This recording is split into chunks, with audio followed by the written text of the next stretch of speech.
From 2 News, this is Lindsay's Science School. Hi everyone, I am Miss Lindsay and this is my science school. Now we had a few problems with our school lesson on Tuesday, a few technical issues, but we wanted to make sure that you did not fall behind. So we're going to get you totally caught up on this class with what you missed on Tuesday. What are we going to talk about today? I think I'll talk about everything around me. Do you see all this stuff around me? You don't? I've got stuff all around me. That stuff that I have all around me is air. We breathe it in, we breathe it out all day long. And did you know that that air is putting pressure on you all the time? In fact, it's a lot of pressure that it's putting on your body. It's 14 pounds per square inch. So this square inch on my arm, there's 14 pounds of air pushing on it. 14 pounds here, 14 pounds of pressure there, all over. So why is my body not crushing underneath all of that pressure? Well, it's not crushing underneath that pressure because my body is pushing back out on the air with the exact same force that the air is pushing on me. Now, air, even though you can't see it, is made up of a bunch of different little molecules. And if we could see those molecules with our eyes, we'd be able to see that there's a lot more air molecules down here at the surface of the Earth than there is way up high in the atmosphere. Now, your body is pushing back, it's equalized the pressure with all of these molecules down here. So what happens if you get in your car and you drive up the canyon so you're higher, or maybe you get in an airplane and you take off? Have you ever noticed that your ears start to feel a little bit funny? They need to pop. The reason that your ears need to pop is because your body's trying to equalize the pressure, because the pressure is lower up here in the atmosphere than it is down there. Now, something very cool about air pressure is that it helps us to forecast the weather. When you have an air mass move in that has a lot of molecules, a lot of pressure because those molecules are packed tightly together, it moves into the atmosphere where you are, and it either wants to sink or rise to get to a level where it's got about the same number of molecules outside of the air mass as it does inside. So this one's got a lot. It's going to want to sink. The opposite happens when you have one roll in that doesn't have very much pressure. It has a very low pressure, not very many air molecules in it. It's going to want to rise. Now, if you remember from our science school last week, we talked about the water cycle. What did we say happens when a little parcel of air rises?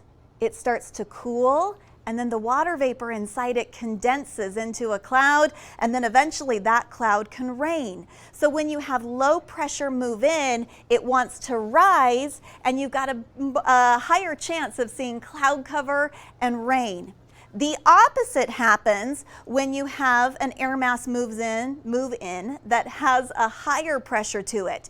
It wants to sink, and you get sunshine. So here's a little trick for you. If you're tracking the pressure and you see the pressure getting higher, I've got a little rhyme to help you remember what that means as far as the weather is concerned. High equals dry. Can you remember that little rhyme? High equals dry. The opposite happens when low pressure moves in. Now, I don't have a rhyme for this one, but low starts with L. And you know what else starts with L? Lousy weather. So that's a way that you can remember. High pressure equals dry weather most of the time, and low pressure equals lousy weather.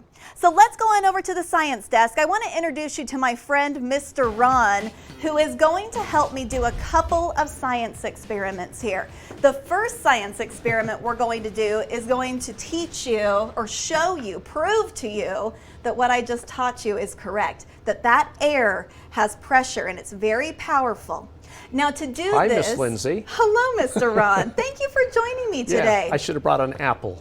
You should have. Yeah, I will next time. Make sure you do that Yes. next time.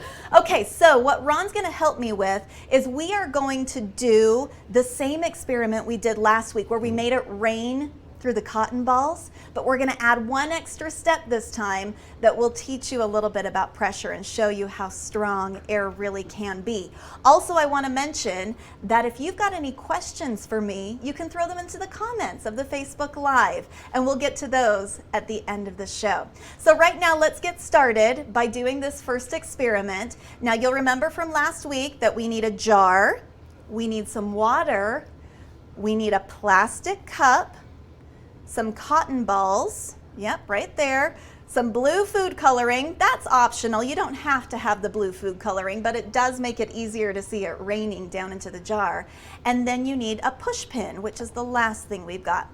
Now we're going to start with the push pin. We're going to start by putting holes into the bottom of our plastic cup. So Mr. Ron's going to do that for us. You'll probably want to put 10 to 20 holes in the bottom of your plastic cup.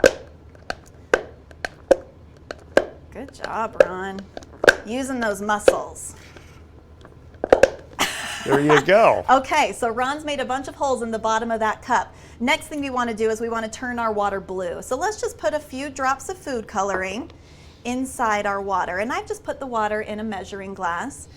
You can put it in a normal glass, just something that makes it easy to pour it into that cup. So Ron's going to swirl that around a little bit so that the blue food coloring goes throughout our water mixture. And then you can set that aside for just a second. Okay, now we want to stick the cup into the jar. So take the bottom of the cup, stick it in. Don't make it too tight, just kind of set it down in there. You got it in there? I think so. Okay, now let's put our cotton balls in there. Now remember from last week, the cotton balls symbolize the clouds, and we were talking about how clouds can only hold so much water before they've got to start raining or snowing. So now we're going to start pouring our water slowly into the cup, and then when the clouds get heavy enough with water, they start raining into the jar. And you're going, Miss Lindsay, we've already done this. I know, but wait until I show you something really cool after it starts raining. We want to get that water in there. Do you see how it's raining into that jar? Hopefully you can see that on TV. We've got it raining into the jar. Okay, Mr. Ron, you can stop right there. Okay. Now, what we're going to do is add this last step into it. Now, just loosen that up just a little bit. It might be pushed down into the jar too much. If you can't get it to rain into your jar. Now it's raining. Yep. Just let it loosen up a little bit. Okay, so we got it raining. Yep, just like that. Now let's make it stop raining. I want you to take that measuring glass and I want you to stick it over the top of the jar. And I want you to see what happens when we do that. Do you notice how it stopped raining into the jar? We still have water in the plastic glass, so why did it stop raining into the jar? Do you know, Mr. Ron? Well, we changed the pressure. We changed the pressure. You're exactly right. Before, we had air entering the cup, so it was pushing down. Remember how I said air pushes from all directions? It was pushing down on the water. You also have air pushing up from the jar, but you also have gravity pulling that water down into the jar. What we've done now, oh, it looks like it's raining again.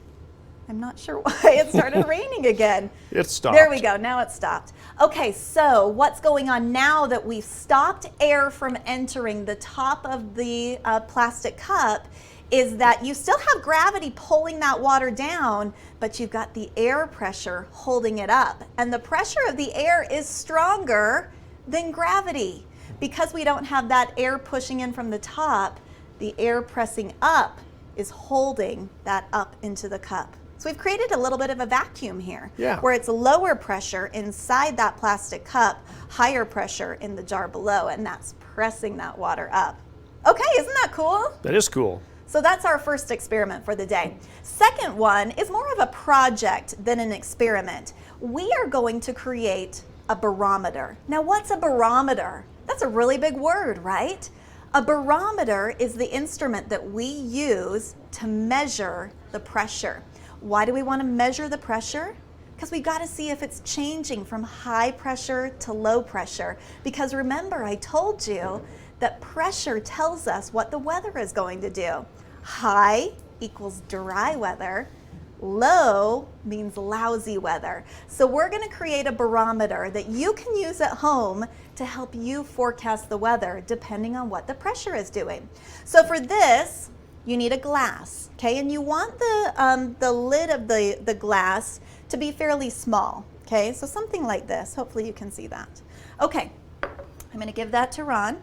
You want a balloon. I've got a couple balloons in case we mess up. There's your balloon, Ron.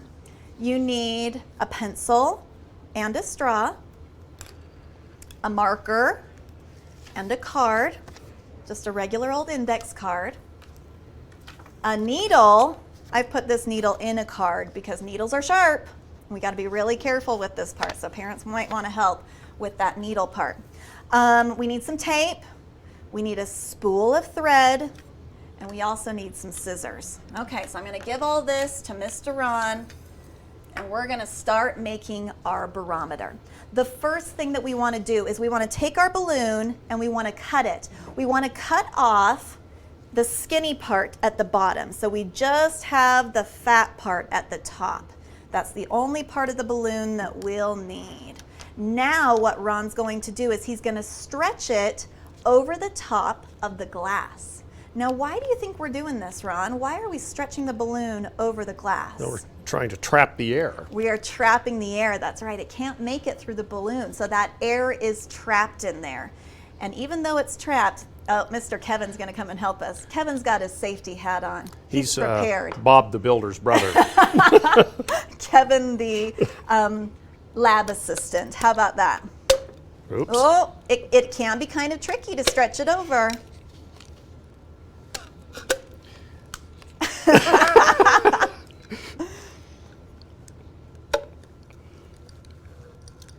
I'm going to try. Well. Nope. Okay, let's try another one. Try cutting it a little bit higher up. Okay. And see if that works. That might do it. That's why I brought lots of balloons.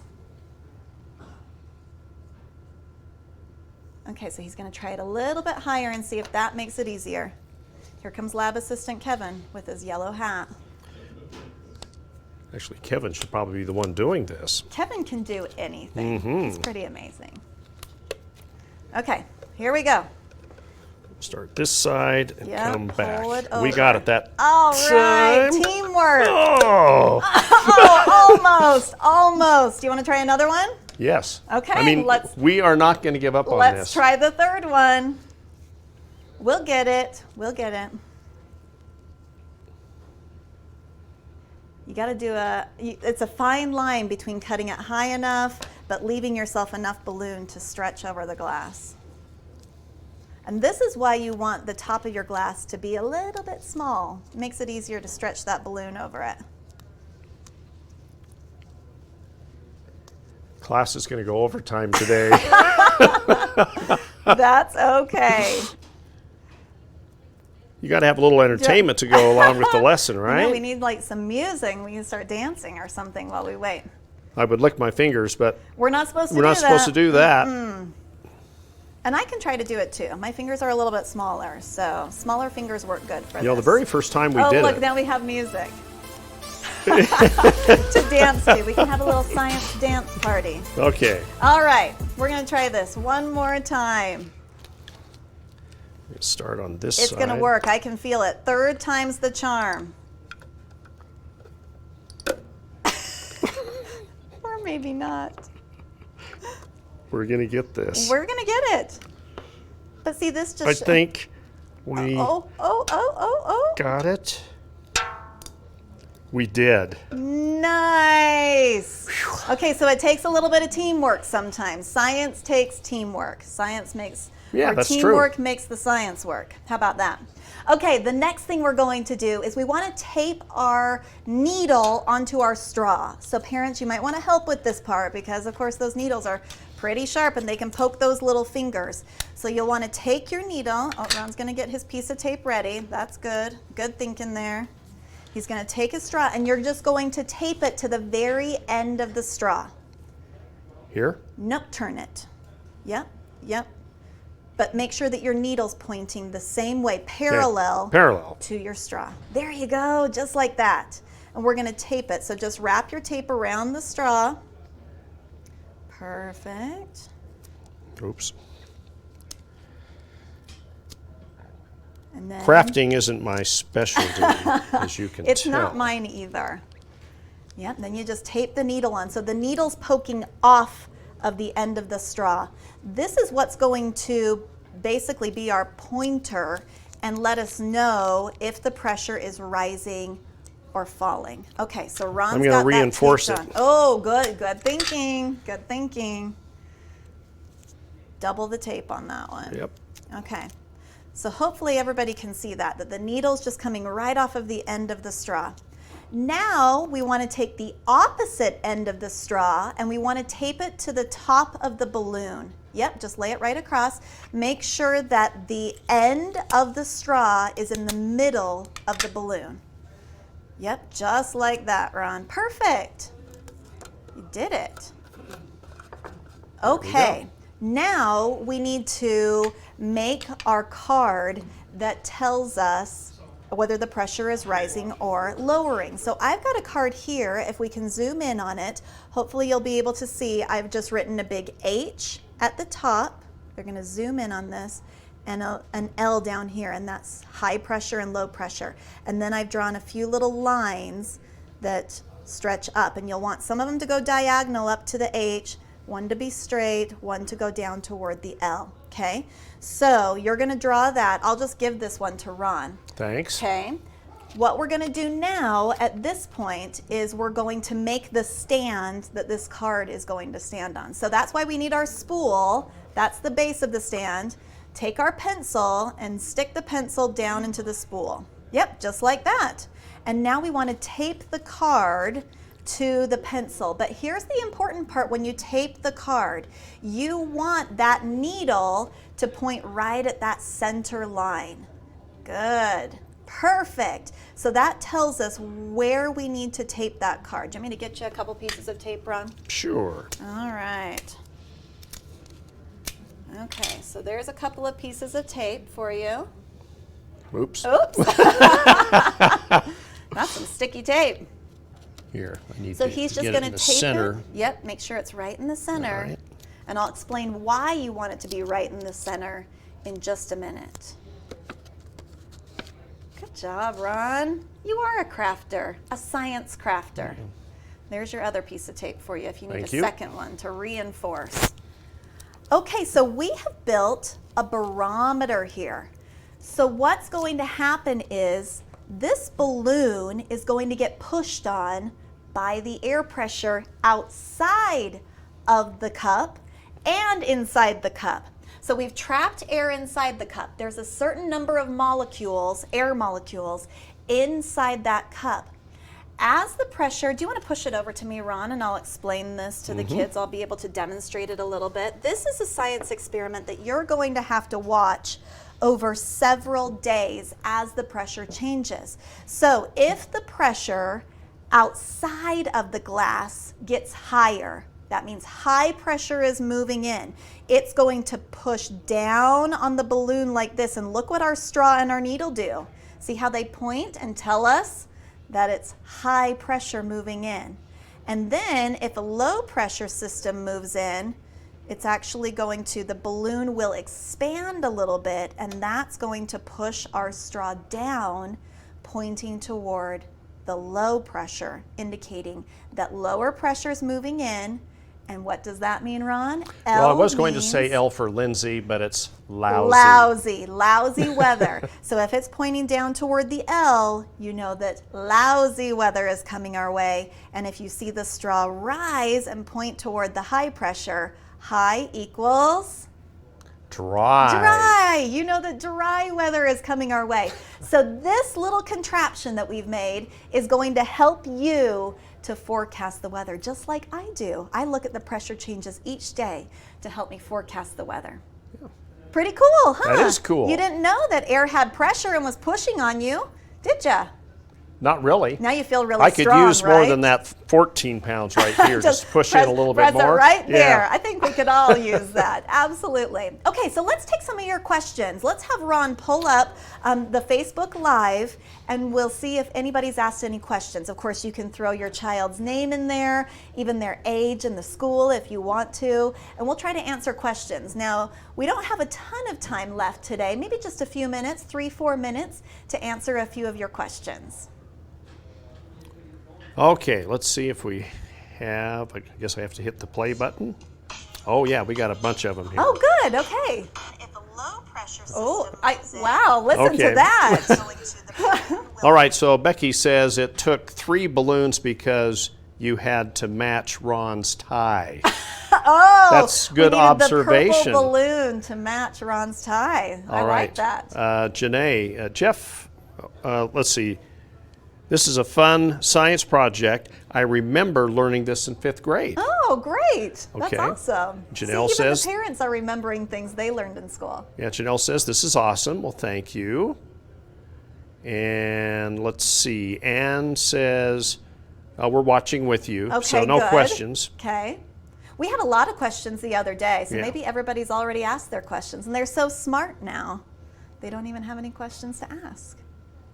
Okay. Okay, Caitlin, we would like to know if the pressure is different the bigger, the smaller you are.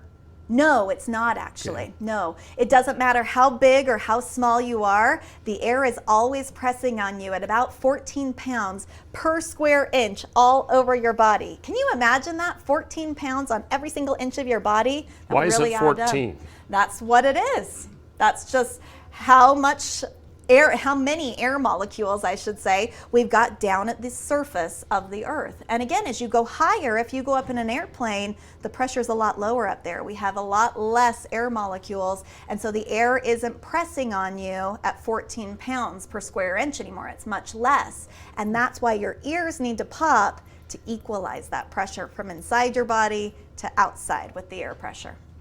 Okay. Now we're starting to have a bunch roll in here. Okay? All right, Alex from Copper Canyon. Can't wait for more. Well, thank you. Holly, what degree do you need to be a meteorologist? Okay, so you need a meteorology degree. Did you know that there's a degree that's all about weather? So that's the degree that I have. I actually have a couple of degrees, but that's one of them that I have is a meteorology degree. You can also major in earth sciences, in all sorts of things, aerodynamic physics, things like that. So, but the degree I have is a meteorology degree. Okay. And let's see, Charlie. What is your favorite color? Oh, what's my favorite color? You know what my favorite color is? My favorite color is red. Even though I'm a true blue BYU fan, my favorite color is Utes red. How does that work out? There you go. Teresa says my 3rd grader, Hannah, loves this. Thank you. Good. I'm so glad the kids are liking this so much. Oh, Kim asks, what makes tornadoes? What makes tornadoes? We're actually going to have a whole science school lesson about tornadoes coming up in a few weeks. We'll be able to make our own tornado here at the science desk that you can do at home. But what creates tornadoes is a lot of things. You need to have rising air, and that air needs to twist as it goes up. And I'm going to go into detail about that coming up. You got to have a clash between warm air and cold air. We're going to have a great time with that science school lesson coming up in just a few weeks. So stay tuned for that. Yeah. Tim says his child wants to know what makes headaches. What makes headaches? Is this air pressure thing? changes Yeah. can actually create headaches. I mean, there's a lot of things that create headaches, and I'm not a doctor, so I can't go into all of them, but pressure changes can create headaches. They can also create pains. If maybe you hurt your knee really badly and had to have a knee surgery, your knee might hurt when the pressure Yeah. changes. So as you get older and get injured more and more, you might start to notice some of those things that you can sense when the weather is going to change just because your knee or your arm starts to hurt. So that's pretty cool. Yeah, Jenna wants to know, does air pressure apply to dogs too? It does, Yeah. yeah. I mean, the air is pressing on them the same way, and their body equalizes it as well. So Ryan asks, does temperature affect the air pressure? it can. It absolutely can. Yes, for sure.